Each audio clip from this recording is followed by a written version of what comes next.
We are here at the residence of the Dominican Republic in the Welcome Cup conversation for the Key to Latin's conference.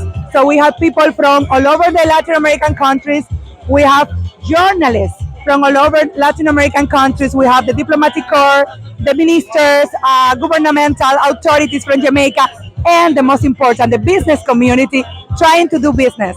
We are trying to unlock the door so we can export more. So Jamaican can export more to the Latin American countries. We are partnered with the two best parts of Jamaica, a brilliant entrepreneurship and our wonderful vacations.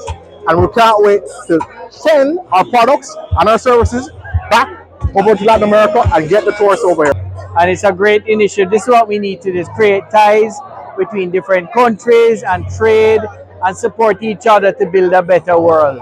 The reality in life, in business, is that governments do not trade. Business is trade. So if we are going to increase our exports, it's very important for governments to set the framework within which trade can take place, and then for businesses to actually get out there and do the work to create more commercial activity. And tonight is all about that. I express my sincere gratitude to the Ministry of Foreign Affairs and Foreign Trade of Jamaica, its dedicated team, and especially Senator Kamina Johnson Smith, whose unwavering support has enabled us to achieve significant milestones and extraordinary outcomes.